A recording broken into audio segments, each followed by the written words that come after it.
The following podcast is part of a certified educational activity titled Improving Outcomes in Patients with Molecularly Altered NSCLC through Broad Implementation of Precision Testing and Treatment. Latest evidence and practical guidance in the context of a changing targeted therapy landscape. Access the entire activity and complete the post-test at peerview.com/NPG860. Downloadable slides and practice aids are also available. Hello and welcome to this educational activity focused on the expanding role of precision testing and treatment of non-small cell lung cancer. I'm Dr. Alexander Drillon, the acting chief of the Early Drug Development Service at Memorial Sloan Kettering Cancer Center in New York.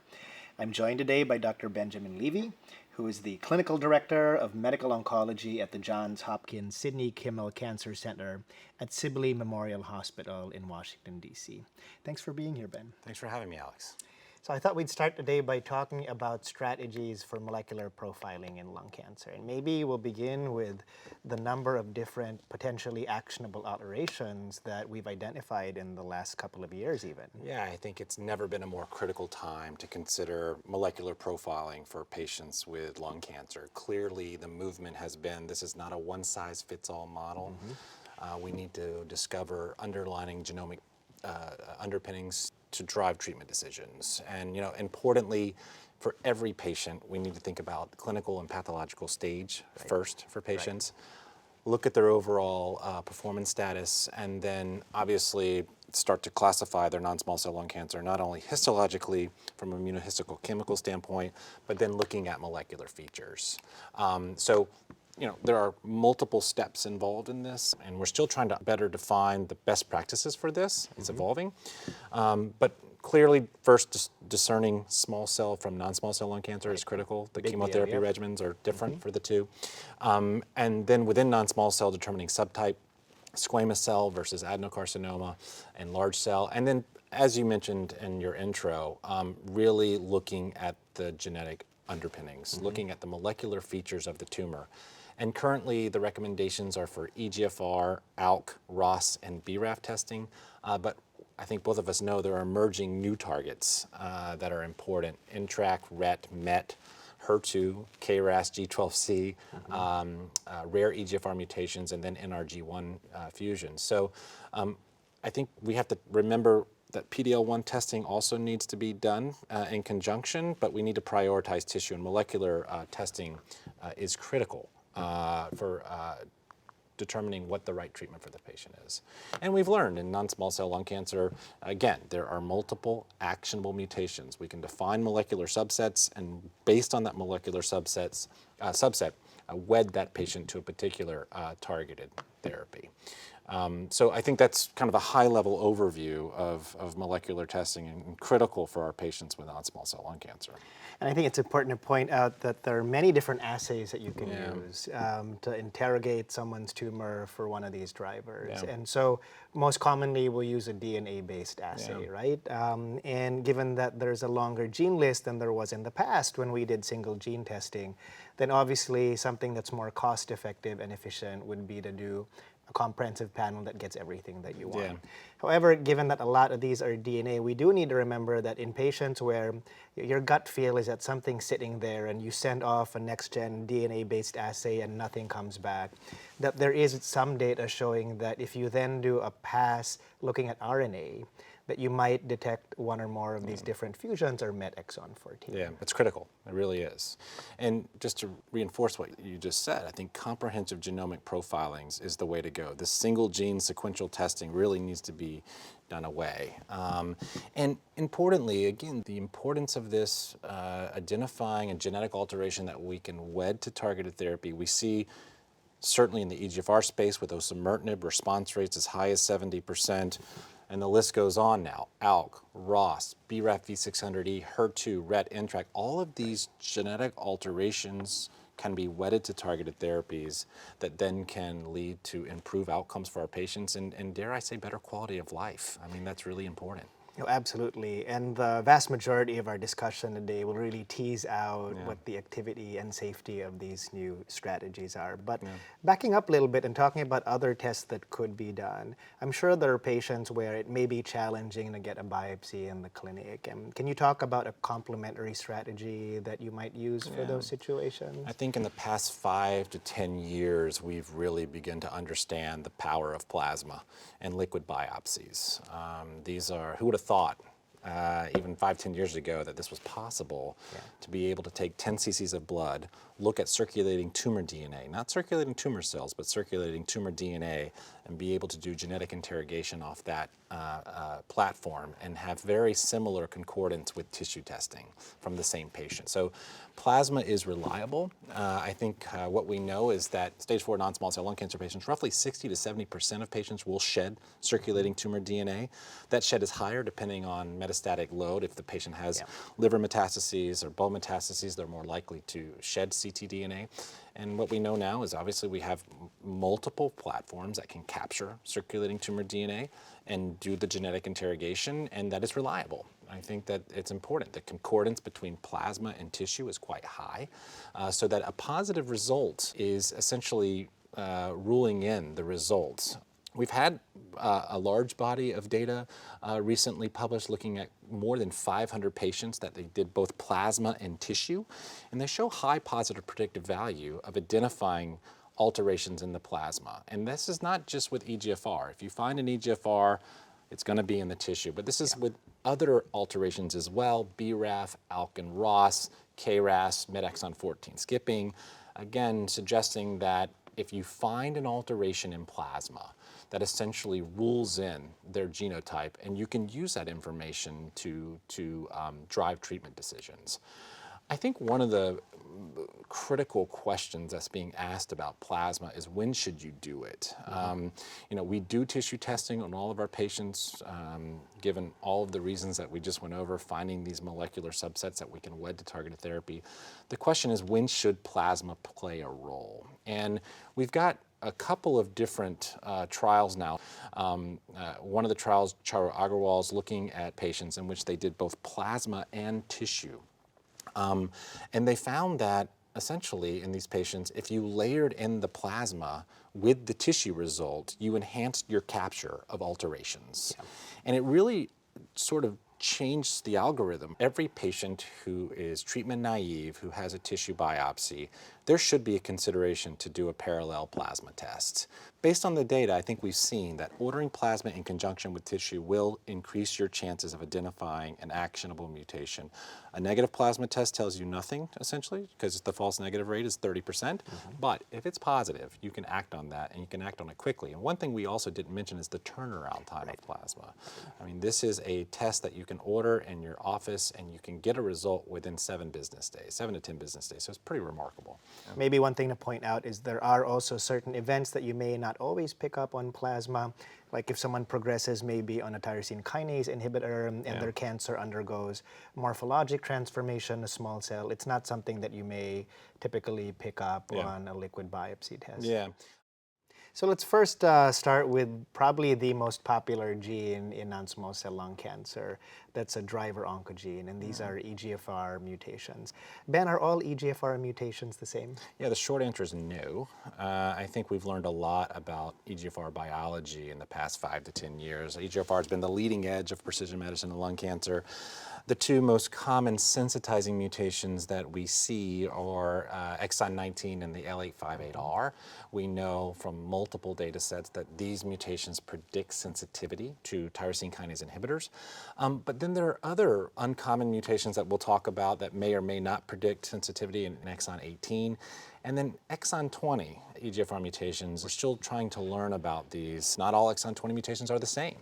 Some exon 20 mutations may predict sensitivity to TKIs. The majority of them do not. Absolutely, but maybe let's start with a canonical exon 19 and L858R. What are the current strategies, and what does the trial data tell us about the frontline setting in which TKI to use? I think we've come a long way. And what we've seen in multiple studies is that first or second generation TKIs outperform chemotherapy in terms of response rate in terms of progression-free survival, not in terms of overall survival from the first trials, but probably due to the heavy crossover. That's right. But perhaps underrepresented in the literature, and just as important, is quality of life.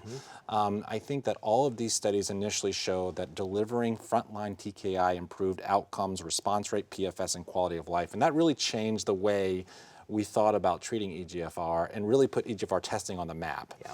I think more recently we've had some head-to-head comparisons between next-generation TKIs and older TKIs.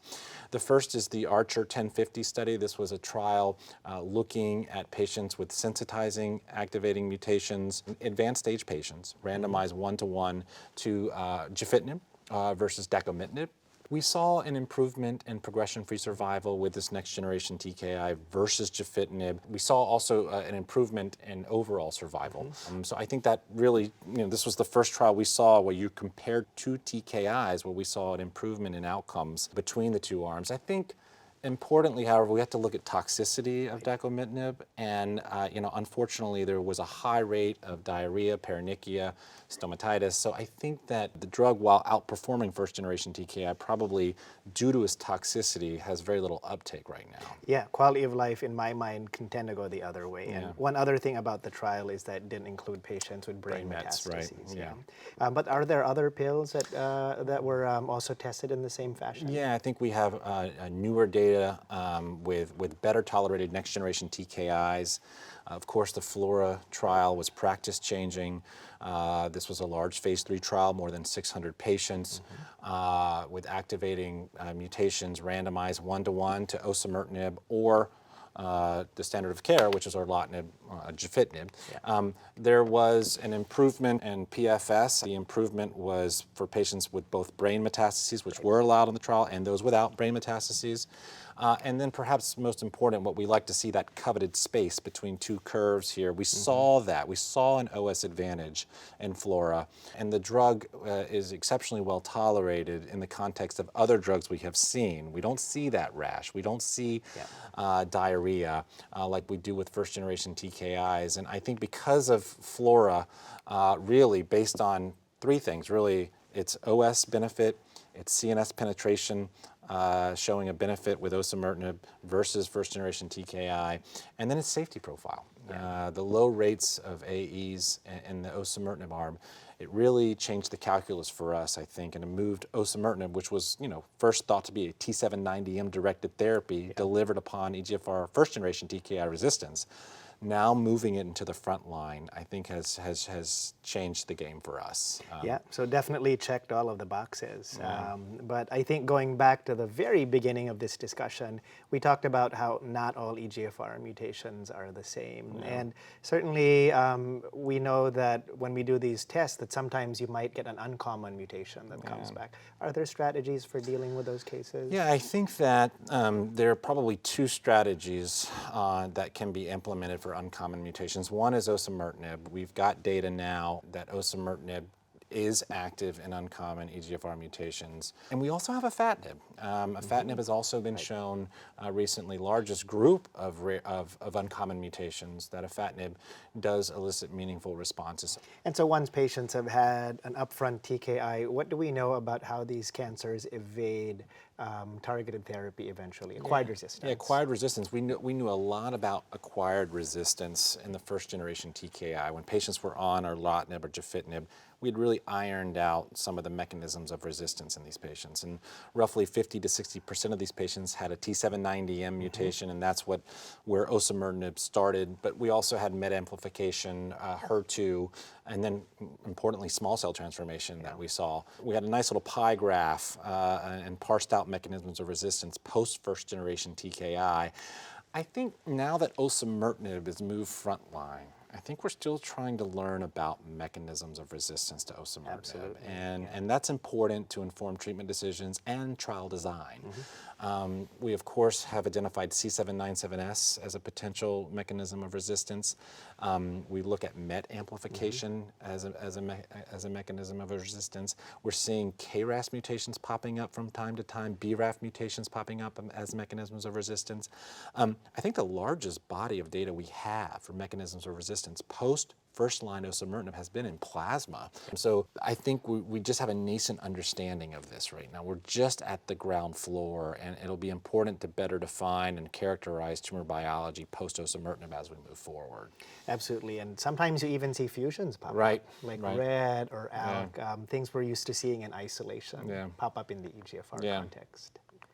What do we know about combination therapies for EGFR mutant lung cancers? Yeah, I think it makes a lot of sense now that TKIs have defined their role in the EGFR space, that then we add certain agents up front. You know, there's controversy. Should you add agents up front or should you delve into the resistant setting? And they're both going on, but I think some of the data we have with bevacizumab continues to emerge, and what we've seen in a couple of studies from Asia is that adding bevacizumab to first-generation TKI does improve progression-free survival. And then we have Relay, which is a randomized study to erlotinib versus erlotinib plus ramucirumab, showing a robust benefit in progression-free survival. And I will just say that ramucirumab plus erlotinib, the PFS is around 19.4 months, which is not that far off from what osimertinib provides. Now, so I think the anti-angiogenesis story is still beginning to, the story still is evolving, and we'll learn more. I think there's a cooperative group trial looking at osimertinib plus ramucirumab versus osimertinib alone. So I think we'll learn more as we move forward. And how about adding chemotherapy to TKI? What we've learned from a Japanese study and an Indian study is essentially if you add chemotherapy to a first-generation TKI and compare it to a first-generation TKI alone in EGFR mutant lung cancer patients, you do witness marked improvement in overall survival. And that maybe speaks to tumor heterogeneity up front and knocking out the clones that aren't sensitive to the TKI. I think what we don't know is whether the same trend will hold true if we use osimertinib. Remember, the data we have with chemo is with first-generation TKI, and we don't know if chemo added to third-generation TKI compared to third-generation TKI alone will do anything. FLAURA2 is a trial that will look at this. So that's exciting. I think that we'll enroll quickly and we'll have our answers soon. So Alex, you were talking earlier about how not all EGFR mutations are the same, and exon 20 has been this EGFR mutation that we've had a hard time getting to in drugging. Do you want to talk a little bit about exon 20? Yeah, for sure. So it has been a very recalcitrant subtype of EGFR mutations, and has a lot of parallels actually with HER2 mutations that are also insertions deletions, and we'll look at that later on. But the thing about these mutations is that designing drugs tends to be challenging because these kinase domain mutants sort of behave similarly to wild type. So there's a lower therapeutic window here, and that'll inform what we're seeing in terms of side effects. But basically, there are a few different drugs that have been explored. There's the drug Crizotinib, which is an inhibitor of the ERBB family. And we've certainly seen responses in anywhere from 15 to 30% of cases, given the updated data. Beyond that, there are drugs that are currently investigational, ongoing trials, like TAK-788. And in the Exclaim extension cohort, we actually saw a very encouraging response rate of north of 40%.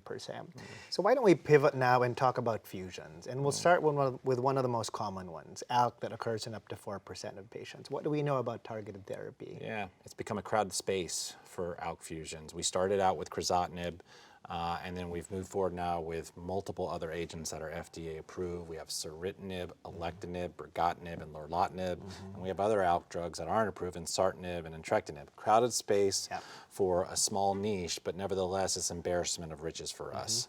I think that while we started out with Crizotinib as the standard of care for patients with ALK rearrangements, we really have now moved more towards next generation ALK-directed therapy, similar to the EGFR story. And we have really two trials that have shown that next-generation ALK drugs, either Alectinib or Brigatinib, have outperformed Crizotinib. So the first trial, obviously, is ALEX, randomized 1-to-1 to Alectinib versus Crizotinib, showing an improvement in response rate, an improvement in intracranial response rate, improvement in PFS. And interestingly, the median PFS in the Alectinib arm is 34 months. That's PFS, not OS. That's close to 3 years. So I think that that trial really altered the therapeutic paradigm for patients with ALK rearranged lung cancer. The safety profile was reasonable with alectinib compared to crizotinib. I think we see some increases in LFTs, perhaps some nausea, some bilirubin elevations, but overall a real win for ALK-rearranged lung cancer patients. More recently, we've got the ALTA-1 data, very similar design, patients randomized to brigatinib, another next-generation ALK-directed therapy, versus crizotinib, showing an improvement in PFS, a hazard ratio of 0.49, a proclivity for activity in the brain compared to crizotinib. And so I think both of these have been a win for patients with ALK-rearranged lung cancer. Certainly my standard of care for patients that are ALK-rearranged is alectinib. I think probably one of the most important things to talk about with patients who are ALK-rearranged is that they do have a propensity to metastasize to the brain. And I think the old school way of thinking is when patients come in with brain metastases, these patients should be referred to radiation oncology. And this gets back to how important it is to do molecular testing, because if a patient has an ALK rearrangement and they do have brain metastases, the response rates to alectinib and brigatinib in the brain are north of 70%, and it really circumvents the need, I think, initially for a radiation oncologist. And I don't know if you have any different thoughts about this or if this has changed your practice pattern, but it's been surprising how well these drugs really are, how active they are in the CNS. Yeah, I agree 100%. And alectinib is also my preferred TKI up front. And really, we're seeing a parallel to what we saw with osimertinib. Good drug in the brain, addresses resistance, and we're reaping the benefits in the frontline setting. But let's talk a little bit about resistance. What do we know about how these drugs develop on-target resistance to target TKIs, the early gen TKIs? I think that we've got a lot of data now emerging with resistant patterns post-alectinib. The one that is really front and center is the G1202R, Egfr mutation, quite prevalent post-alectinib based on the data we have, and that's really one where we're trying to learn how to best target. And what we know from data with next-generation drugs like lorlatinib, which can work very well against these kinase domain mutations, is that there's just a paper showing that in patients whose cancers actually harbor these mutations, the response rate seems to be higher than in patients that don't. So in a sense, it may be a way of selecting patients who are most likely to benefit from this therapy, but I would argue that even in the absence of molecular profiling, the overall profile of the drug with a response rate of about north of 40%, it's still pretty reasonable to just go ahead and start. ROS1, yet another fusion that's relevant in advanced non-small cell lung cancer. The data, of course, probably starts with crizotinib, but we've got newer agents that are coming down. Maybe you can just walk me through the movement that's happening within ROS right now. Absolutely. So as you said, the first agent to demonstrate activity was crizotinib. Interestingly, also in the Profile 1001 trial, you had an excellent response rate and, interestingly, a median PFS that was about 19 months, so much longer than we saw with ALK fusions for crizotinib. So it says something biologically about these tumors. But as you intimated, there are now 2 FDA-approved TKIs. The second one is entrectinib for ROS1 fusion-positive lung cancers, and actually data on ceritinib, which is in the NCCN guidelines but not FDA-approved. Very briefly, the data on ceritinib was from a phase 2 South Korean trial, where also we saw very good response rates and progression-free survival that were comparable actually to what we saw with crizotinib. And then finally, moving back to entrectinib, which is different from the other drugs in that it's a multi-kinase inhibitor that also inhibits TRAC. And it was designed to have meaningful activity in the central nervous system, something that, at least with crizotinib, we were worried about given the data in ALK. So what are we seeing? With the entrectinib data, there was a pooled analysis of 3 different trials showing, again, a high response rate and a median progression-free survival that in the overall population wasn't very different from crizotinib. However, if you take a deep dive and look at things like duration of response, then you are seeing the numbers get up into about the 25-month range. So I think that even though the high-level data seems similar for entrectinib and crizotinib, if I had someone walk in the door in clinic, today I tend to favor entrectinib just because you might get the activity of the drug in the CNS to prevent brain metastases, but hopefully also lengthen progression-free survival. Yeah, and as you mentioned, I think the pooled analysis from the Star Trek data, they did show in the 50-something odd patients that there was a meaningful response in the brain. Correct. And I don't think we've seen that with at least reported data with crizotinib. Yeah, you're absolutely right. The Profile 1001 trial reported 0 patients with brain metastases. So there's much more of a wealth of data on CNS activity with entrectinib. Okay, so you've got crizotinib, ceritinib, and entrectinib. Do you ever revert back to Criz at any point? Not after, but you said entrectinib is sort of your go-to solely based on the CNS activity, or are there patients that you would still use crizotinib frontline for your ROS1 patients? I think in general, as long as there are no issues surrounding tolerability, I would just use entrectinib for all of my patients that walk in the door. But it's interesting, the question as to what to use next, and that's really informed by resistance patterns that we see with the early gen TKIs. Obviously, the most data that we have is with crizotinib, but as we've talked about with ALK, you can see these cancers acquire ROS1 kinase domain mutations, like the G2032R solvent front mutation, which is paralogous to the ALK G1202R. And fortunately, there are next generation agents that have been explored after patients fail a first generation pill. The first one we'll talk about is lorlatinib, which we've heard about already, also a ROS1 inhibitor. The drug does have very good CNS activity and has a reported response rate in about the 30 to 40% range after patients fail crizotinib or another TKI.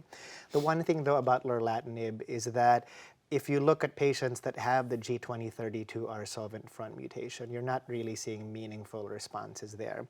You are seeing responses with other kinase domain mutations, but at least for that subset of patients, you don't get as much activity as we had hoped to see.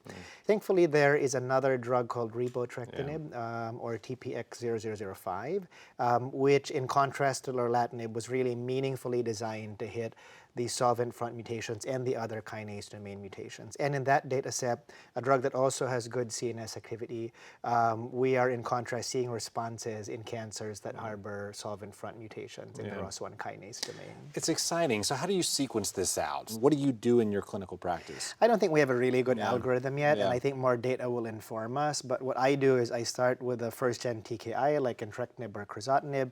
When they're resistant, I transition to lorlatinib or repotrectinib. But it brings up the question, can you then move these next-gen agents into the first-line space, as we've spoken about for EGFR and ALK? And certainly both programs have actually looked at ROS1 TKI-naive patients. Interestingly, we're seeing high response rates, but what you really want is a PFS readout, and we don't have mature data yet. Well, it'd be interesting to see if it, as you said, mirrors the ALK and EGFR where drugs are moving up rather than being waiting for second or third line. It's an incredible time. Absolutely. In precision medicine for lung cancer. So let's stay on the fusions, and really, you've obviously championed the therapeutic landscape for the next fusion, NTRK fusions. This is a different type of fusion because it can be found in multiple tumor types, and we have a basket trial that has landed NTRK fusions on the map and put that into what we need to do up front and test these patients. You want to talk a little bit about the evolution of NTRK and essentially the NTRK drugs that are currently coming or currently approved or coming down the pike soon? As you mentioned, it's really championed the basket trial strategy because the way I look at the frequency of these TRK fusions, they're very common in 4 rare malignancies like secretory carcinoma of the salivary gland or breast, congenital fibrosarcoma, and congenital mesoblastic nephroma.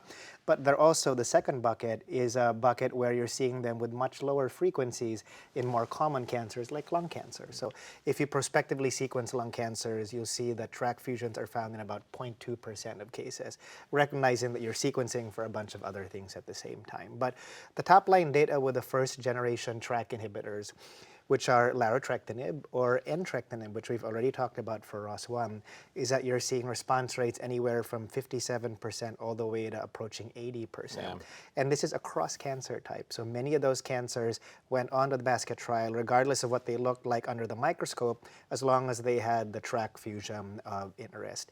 And the neat thing about the program is that it not only got both of these drugs FDA approved and actually approved in other regulatory environments, but for the first time, looking at the larotrectinib program, about a third of those cases were pediatric cases that went on. And we've leveraged a pediatric population to help get a drug approved by regulatory authorities around the world. The other thing is that if you look very closely at the label, there were cases on the larotrectinib trial of kids that had really bulky tumors that weren't amenable to local therapy. They got target therapy, tumor shrank nicely. They got a limb-sparing surgery and a complete pathologic response. So actually the label allows you to give a TRAC inhibitor in a neoadjuvant fashion for patients with locally advanced disease. So a lot of exciting stuff has happened in just the last 2 years. And just a brief comment on toxicity of these drugs, because they have some interesting on-target side effects that we need to be mindful of. That's true, and that's because the TRAC pathway plays a very critical role in nervous system development and maintenance. So things you have to watch out for in your patients, which we're not used to seeing, are things like weight gain, because the TRAC pathway modulates the appetite center. Things like pain flares if patients momentarily come off these drugs because of, again, rewiring of your threshold for feeling pain. Patients can get dizzy. They'll say that they get out of a car and they feel lightheaded, and that's because the TRAC pathway can control balance. And also in line with these neurologic on-target side effects, sometimes you can see paresthesias that are perioral or like a sunburn-like sensation. But for the most part, I think even though we need to recognize these unique toxicities, these drugs are very well tolerated and are amenable to chronic dosing. What we do know is that similar to ALK and ROS1, that resistance can occur.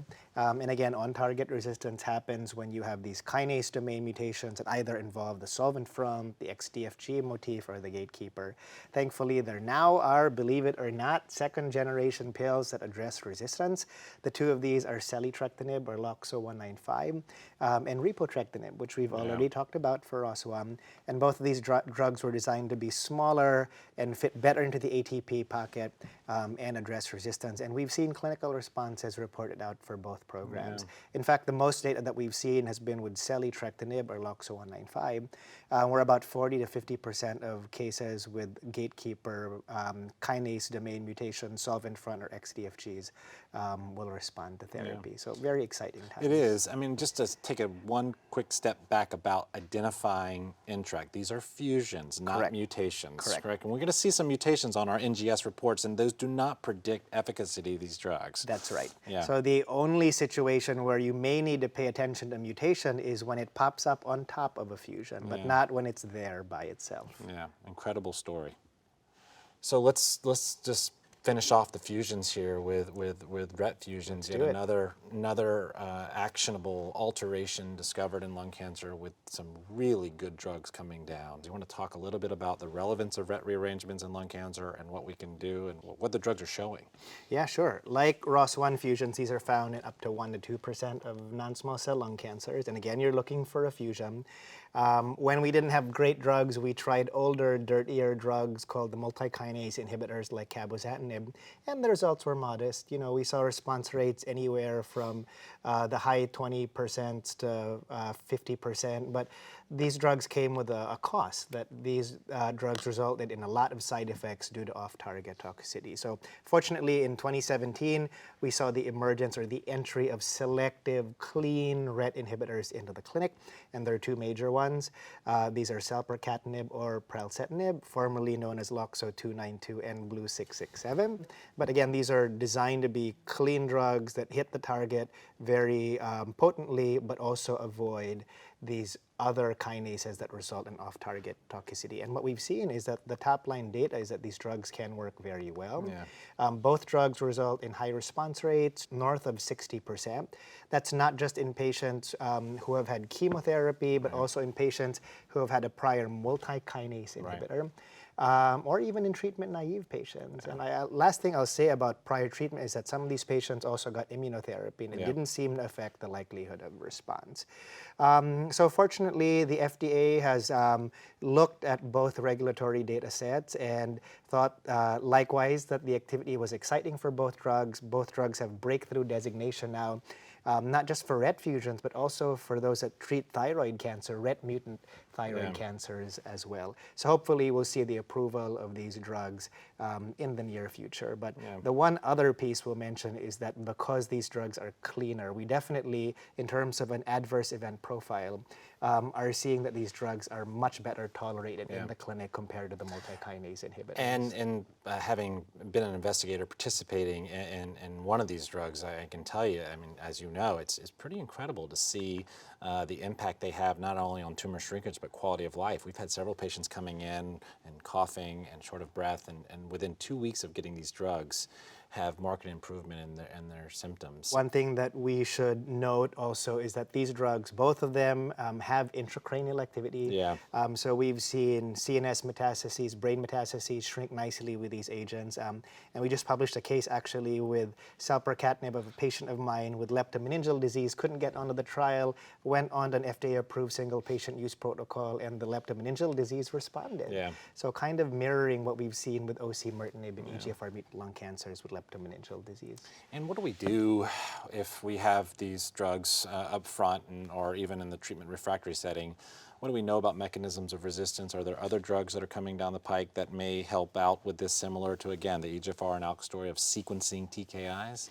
Again, we benefit from seeing a lot of parallels with the other fusions. And certainly there's a recent report about these solvent front RET mutations in the G810Rs or other substitutions that have emerged with these selective early generation TKIs. And so thankfully, there are agents being designed to address these solvent front mutations. One of them is a drug called TPX0046 that was presented in abstract fashion previously. So the hope again is that we'll see a sequential TKI paradigm for treatment in the future. All right, Ben, we're done with the fusions, and now we're going to jump back into the mutations, and we're going to begin with BRAF. Yeah. What do we know about BRAF mutations in lung cancer? Yeah, I think this is yet another relevant alteration. It occurs in roughly 3% of patients with advanced non-small cell lung cancer. Similar to the EGFR story, not all BRAF mutations are the same. Right. I think the ones that have become front and center and relevant and actionable have been the BRAF V600E mutations, but there are also non-V600E mutations, and the question is how to really target those. And there are ongoing trials looking at targeted therapies and combinations for non-V600E mutations, but it calls back the importance of looking at the molecular report. Not all BRAF mutations are the same. Some are actionable, some aren't. Clearly, the V600E is the one that then can drive a treatment decision with targeted therapy. And we know that the single agent RAF inhibitors certainly are active in this space with response rates in the order of 30 to 40%. Yeah. But is that the best strategy for these tumors? I think what we've learned is that combo strategy with RAF and MEK inhibition is really elicited the most meaningful responses. Similar to melanoma, right? Similar to melanoma. I think we've got now data both in second line and treatment refractory patients and in front line, showing a response rate anywhere from 60 to 70% for BRAF V600E, and PFS ranges between the 10 and 11 month mark. There's a lot of questions on whether you should use your targeted therapy first or after treatment.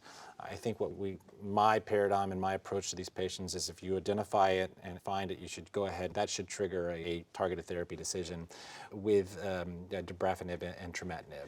Absolutely, and because of the activity that you mentioned, this combo is actually FDA approved for these patients. Yeah, I think it's important. One other question that maybe we'll talk about later is the role of, BRAF V600E mutations may be the one genotype that does okay with immunotherapy or immunotherapy combinations. And when you identify this, should you use an immunotherapy or chemotherapy immunotherapy regimen or a dabrafenib trametinib combination? And I think the jury's still out, but I tend to use targeted therapy first for these patients. That's my approach as well. Yeah. Okay, Ben, moving on to another mutation, let's talk about HER2. Yeah, another emerging target in which we may have relevant therapies. I think there's been a lot of confusion about HER2 in terms of what's the actual test that drives treatment decision. Is it amplification? Is it overexpression by IHC? Is it mutation sequencing by NGS? And I think importantly, HER2 is overexpressed, amplified, or mutated in a significant fraction of patients with lung cancer. And there's been a lack of correlation between these, between overexpression, amplification, and mutations. I think what we've learned is that mutations may be the right alteration to look at as we move forward. And we have some data on some new emerging drugs that have come out. One of the ones has been Trastuzumab, or TDM1. We know Trastuzumab from the breast cancer literature. It's an antibody conjugate to a potent microtubule targeting agent. The whole idea is that the antibody binds, it's internalized, and then the microtubule directed agent is delivered to the cell. And we've seen activity with this agent TDM1 in non-small cell cancer cell lines and xenograft models. And the data we have, I think, was presented by your colleague with Trastuzumab in patients with HER2 mutated non-small cell lung cancer. And it's a small group of patients, a mix of patients that most of them were treatment refractory or had received it upon second or third line. And this drug did elicit meaningful responses. The response rate was north of 40%, and also there was some nice duration of response in some of these patients. So I think that clearly this is a drug that may have meaningful activity. You were part of the trial. Just toxicity in terms of the things you witnessed in the study? I think exactly the same toxicity that you would watch out for if you were giving this for breast cancer. So infusion reactions are something that you need to keep an eye on. And then, of course, moving forward serially, you need to watch the heart because a subset of patients may have cardiomyopathies. The other drug that I think has garnered a lot of attention has been Crizotinib, and this does inhibit both EGFR and HER2 exon 20 in vitro. And we've seen activity with Crizotinib specifically in the HER2 mutant cohort. The data we have so far, a response rate close to 40% with patients with non-small cell lung cancer harboring HER2 mutations, a PFS around 5 months. We're participating in this trial. I think that this is meaningful activity. I think the challenge with Crizotinib has certainly been its toxicity profile. And high rates of rash and diarrhea have been there. I'm not sure if the toxicity, similar to the Daco story, whether it will be Decommitting for EGFR, whether that will be prohibitive for really receiving wide uptake of the drug, but clearly has some activity in HER2. Right, and one thing we should point out for the audience is that we're seeing a lot of parallels in terms of therapeutic targeting between EGFR exon 20 insertions, where we have data for Crizotinib, and these HER2 mutations. And so other drugs like TAK-788, which we've discussed previously, and other multi-kinase agents like Pyrotinib are also being explored in this space. But then again, you still need to keep in mind that the therapeutic window may not be as large as you're seeing with other paradigms like sensitizing EGFR mutations. But I think one thing that's very encouraging is that we are seeing the emergence of the utility of ADCs, or antibody drug conjugates. And certainly the next generation TDM1 we know is Trastuzumab deruxtecan, very exciting data in the breast cancer literature, but also in HER2 mutant lung cancers, at least in the early data cut, we're seeing a response rate north of 70%. And this is an ADC that has a different payload. It's an exatecan derivative compared to the TDM1 maytansinoid that we talked about earlier. So lots going on in this space. Yeah, it's exciting to see. And again, yet another emerging biomarker that has relevance, and I think we'll iron out soon the therapeutic window, getting drugs that are active with less side effects. I think that's the whole goal. So Alex, let's move to other relevant alterations. MET exon 14 skipping mutations have also, maybe as prevalent as ALK rearrangements in lung cancer. We need to remember that. We've got certainly some some drugs that are newer. We have older drugs that you've recently reported on with Crizotinib. So maybe we can start there with Crizotinib and the updated analysis and then move to the newer drugs, Tepotinib and Capmatinib. Yeah, so with Crizotinib, which is, in addition to being an ALK and ROS1 inhibitor, is also a MET inhibitor. And it's funny because the trial was initially designed to look at MET and then found its way to the other two genes, and then we're back to MET where we began. But certainly an active drug, it's in the NCCN guidelines with a response rate of about 30%. And if you look at the waterfall plot, most of these patients have disease shrinkage with this agent. But as with ALK and ROS1, it is an earlier generation drug. And there are other type 1 inhibitors that are much more selective for MET, like Capmatinib, Savolitinib, and Tepotinib that are being explored. Beyond that, there is a class of type 2 inhibitors that engage the kinase domain in the inactive state and bind to hydrophobic back pocket that may result in activity after these type 1 drugs fail in select situations. And so an example of a drug like that is Cabozantinib. So we've seen a readout of these type 1b inhibitors like Tepotinib, Savolitinib, and Capmatinib. The response rates have sort of bounced around a little bit. So we're seeing response rates anywhere from 30% to north of 60%. And that's been done in various settings, in treatment-naive cases and also those that are pre-treated. And thankfully, these trials have also leveraged the fact that we can pick these up sometimes even more easily than fusions if we do a plasma test and have put patients onto the trial with even just a plasma result in the absence of tissue sequencing. So very interesting times. Some of these agents like Capmatinib have breakthrough designation by the FDA. And the hope is that one or more of these drugs crosses the finish line eventually. And just a brief comment on MET exon 14 skipping mutations versus MET amplification. Is there any correlation between those two? And can you use MET amplification to drive these treatment decisions, or is it really about the mutation, similar to the story we were talking about with HER2? So I think it's a different story here, because we know that with the early Profile 1001 data that if you have a highly MET amplified cancer, that Crizotinib or other MET inhibitors can be active. And it is a bit of a Venn diagram, because in about 15 to 20% of cases, you can have both MET exon 14 skipping and a MET amplification. So the way I think of it is that these are both biomarkers of potential activity with MET-directed therapy, and if you find one or the other or both, that would be an actionable situation still. Yeah, it's good. It's still trying to sort out, again, the alteration that makes most sense for a treatment decision. So this is good clarity. Okay, Ben, last mutation of the day, and a mutation that we did not think was druggable until recently. Let's talk about KRAS. Yeah, so we've got new drugs specifically for KRAS G12C. You know, KRAS is a GTP binding protein. It alternates between the inactive GDP and the active GTP state, and this drug specifically and irreversibly binds to locking into the inactive GDP state. And you know, it's a pretty incredible story because this is probably another 12 to 15% of all non-small cell lung cancer patients that can be drugged with a specific target. It's just widening, or at least lessening the unknown slice of the pie. So the emerging KRAS inhibitor, Amgen 510, evaluated in a small number of patients, 23 patients with KRAS G12C non-small cell lung cancer who had received 2 or more lines of therapy. And what we saw incredibly was response rates north of 40%, which is something that's quite surprising. And I think we're all very excited.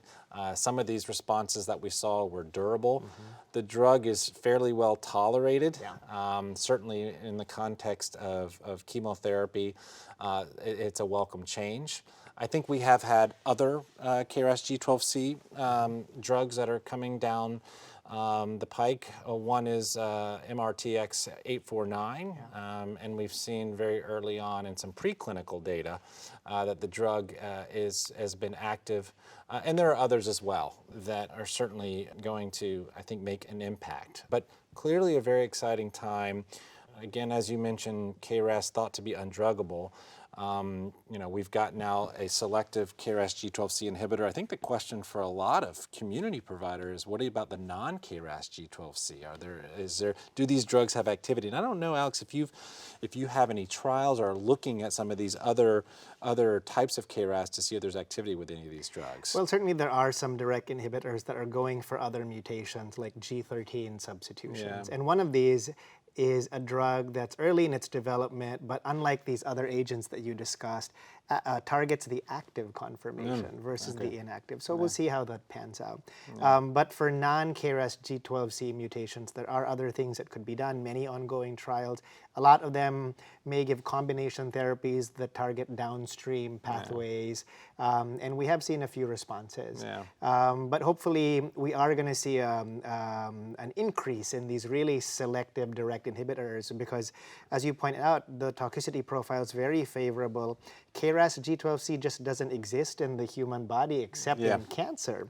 And so talking again about a therapeutic window, you're seeing a very favorable safety profile with these drugs. And just a reminder, as these drugs become available in clinical trials and as they potentially become available and approved by the FDA, I think we need to remind ourselves that some of our patients who are KRAS G12C, who are on chemotherapy, I've had to go back and look who's KRAS G12C because I tested and I didn't put it in the hard drive because I didn't need to.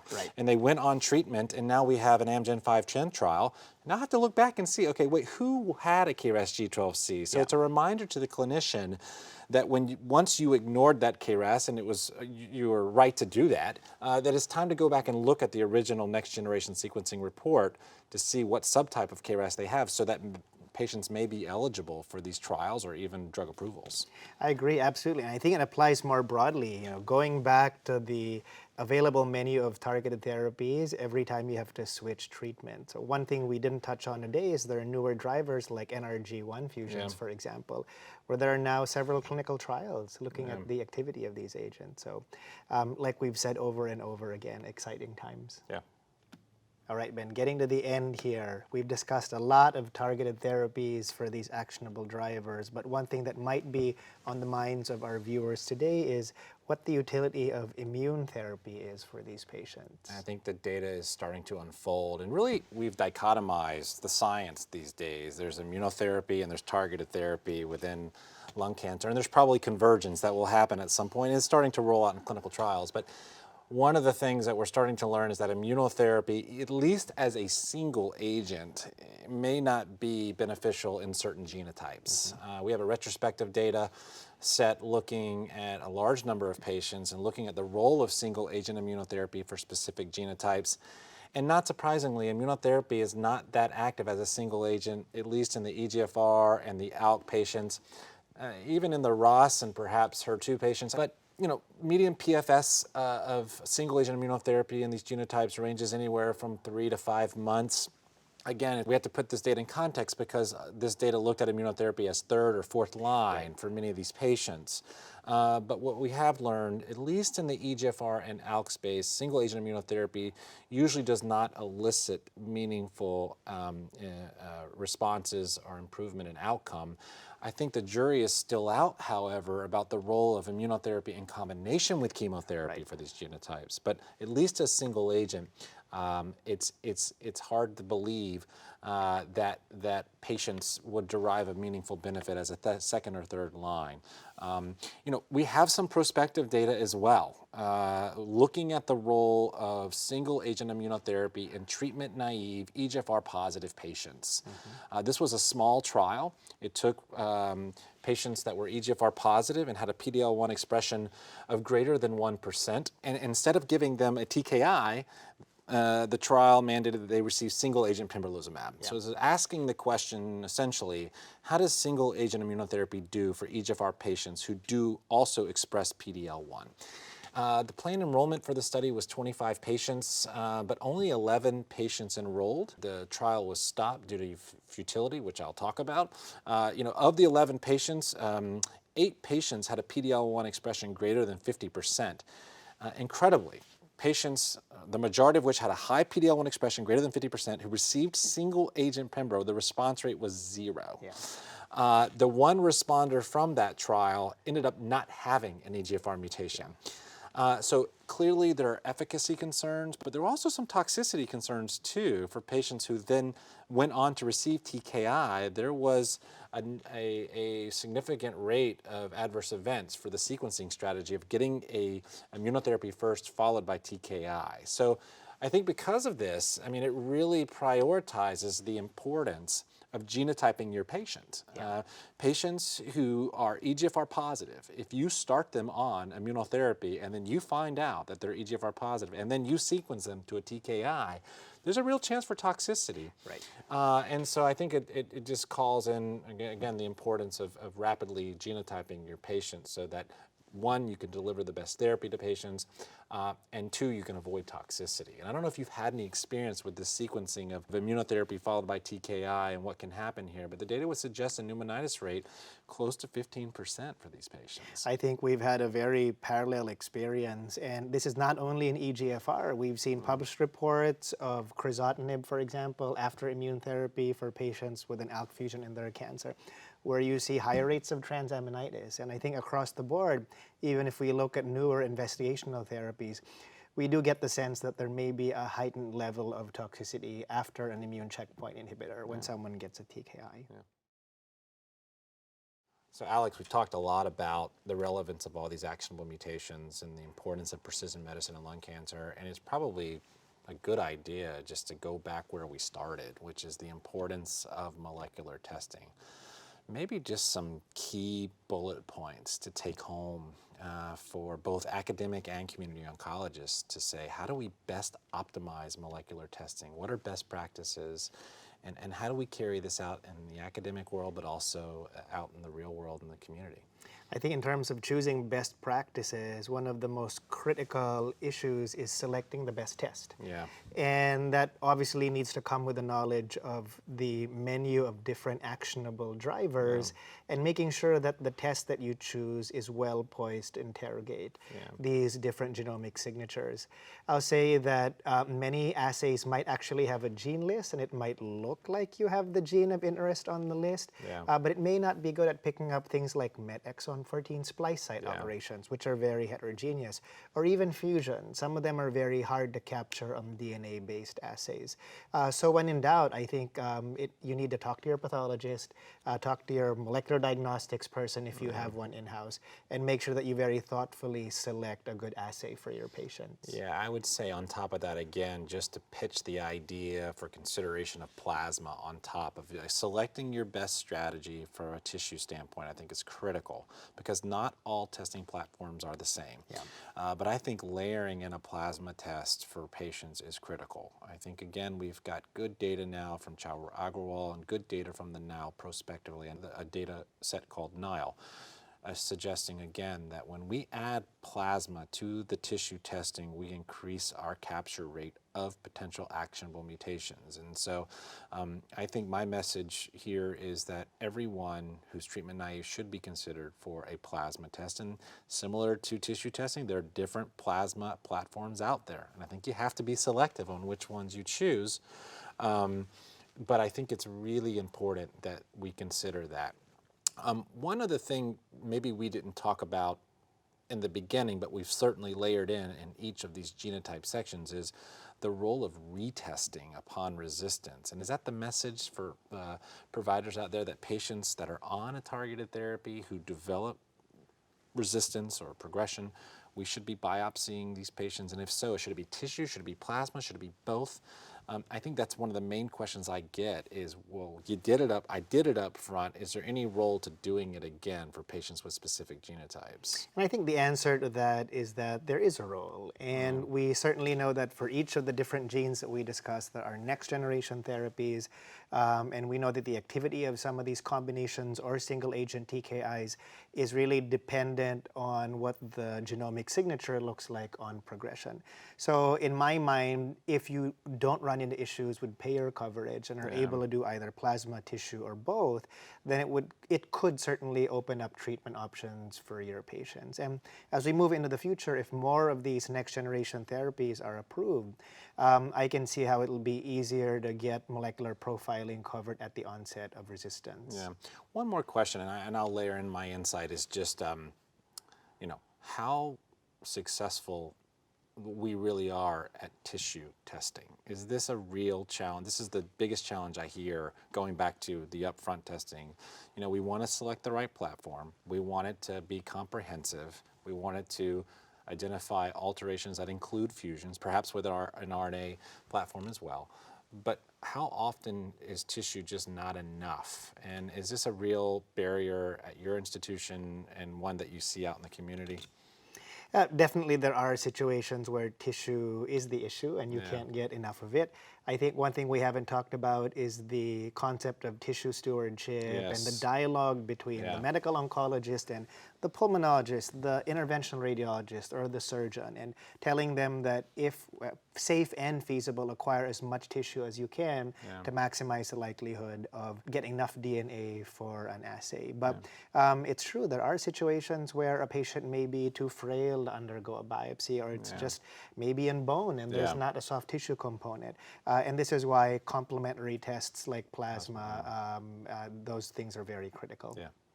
We're at the end of our discussion today, Ben, and this has been really great. And I think we'll maybe leave our audience today with a couple of final thoughts. Yeah, I think that it's low-hanging fruit here, but you know, the importance of testing. And we've talked about not just the approved targeted therapies, but the emerging ones. And there's probably more emerging targets than there are approved targets, and it's going to get complicated. And the first point I'll say is, you know, it's critical to do genotyping, and that has to be done with tissue and plasma, probably up front. But I've said this in talks before, leave no gene behind. Do everything you can to try to find a gene that may be able to allow a patient to receive a genotype-directed therapy, which could probably outpace chemotherapy. So I think that that's the first thing that I'll say. The second thing is somewhat similar, which is it's getting really complicated. And having just recertified for my medical oncology boards, I can tell you that it is almost impossible to keep up with everything. So my second call would be, don't be afraid to reach out to an expert and say, you know, I'm a little confused here, what would you do? And partnering with other people in the community who may be disease specific, or even academic folks who are disease specific, to say, look, I have a patient, I'm not really sure what to do with this mutation because the reports are confusing. So, you know, testing is one, but not hesitating to reach out to people who may be a little more versed in some of this is really important. Absolutely. And my final thoughts really go back to the therapeutic angle, that for many of these genes, as you've seen, there are FDA-approved therapies, there are other therapies that are in the NCCN guidelines, and that helps get payer coverage. But beyond that, it's also important to recognize that while clinical trials may scare some patients, that some of these newer agents are very promising and may achieve very high response rates and durable disease control. So certainly keep these in mind when you're considering therapies for your patient. And that concludes our discussion for today. Thank you very much, Dr. Levy, for joining us. To those of you watching and listening, I hope you have found the program informative and useful to your practice. Thank you very much for participating. Thank you for listening. Download materials and complete the post-test for instant credit at peerview.com/NPG860. This activity is supported through independent educational grants from AstraZeneca, Bayer Healthcare Pharmaceuticals Incorporated, Genentech, and Loxo Oncology Incorporated. This activity has been jointly provided by Medical Learning Institute Incorporated and PVI, Peerview Institute for Medical Education.